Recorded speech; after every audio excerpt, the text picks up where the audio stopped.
There's a beautiful midrash regarding the lighting of the menorah. HaKadosh Baruch says to Klal Yisrael, when you left Egypt, I illuminated the way on your behalf.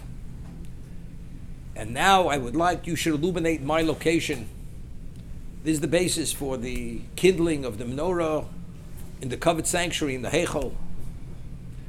So the Medrash tells us, what is it analogous to? A king says to one of his subjects, he says, I'm coming to spend some time with you in your home.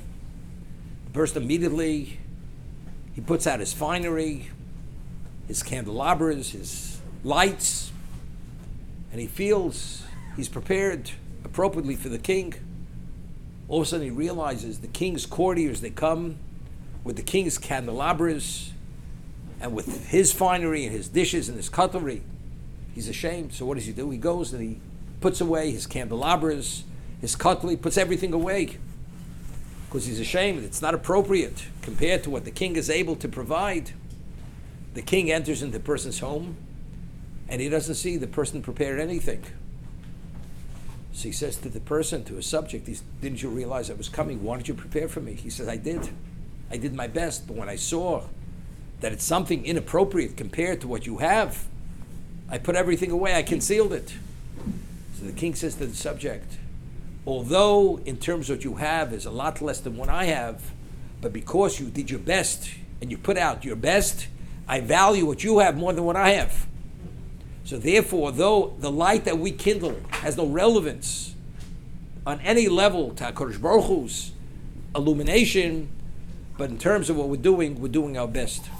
So even though we do something minuscule, but if it's within our capacity to do our best, Hashem says that's what I value.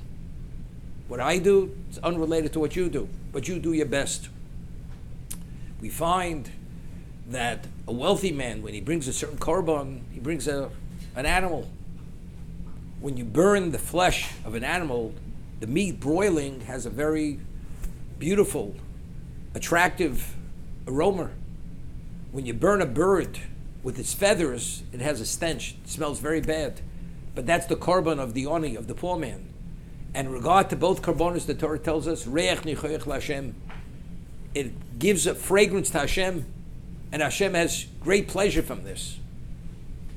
And from this, the Gemara says, since we find there's no differentiation between the animal and the bird, although one gives naturally a very favorable smell, the other is a stench, it says, Reich Nichoch.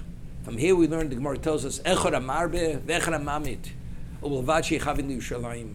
Whether you do more, whether you do less, Ubelvad Shechavin Yerushalayim. If you do it with the pure intent, Hashem says, it's all the same to me.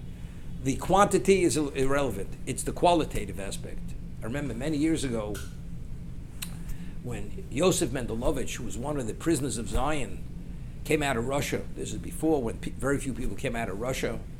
So Moshe Shera, Zechrein Levrocha, who's the head of Agudas Yisrael, had come with him to the yeshiva, to Baltimore. And he told over his story how he survived in prison. Because they had found he was giving classes, teaching other fellow Jews, Russians, how to read Hebrew, this and that. They sent him, put him into this prison for years. So how did he survive? And he was an observant Jew already. How did he survive mentally in every sense? So he showed he had a literally rag. And on the rag, he had a few pieces of cord tied to the corner. He said that was his tzitzis. When it would come Pesach for the Seder, he would tear some grass out of the prison yard and he'd put it on his table. It was an edible. That was the moror. And he had all kinds of symbols representing various aspects of Yiddishkeit, and that's how he kept his connection all the years. That despite the environment, whatever was in that prison, he was entombed in something which is not imaginable. He was able to survive, and he always felt Hashem was with him. What is it? A rag, a cord. It's not tzitzis, it's not moror, it's nothing. But that a person feels has that level of commitment that he doesn't want to forget who HaKadosh Baruch Hu is. He doesn't want to be detached. To what degree does Hashem value that? What do? It's a pittance, it's nothing, it's meaningless. A poor man gives a penny. Can't give more than the penny. But what's the value of the penny? Again, it's as the Gemara says in Sanhedrin, Rachmana liba boi, all Hashem wants is the heart, the intent, and the purity. And if you have that, It doesn't make a difference how much, but it makes a difference what.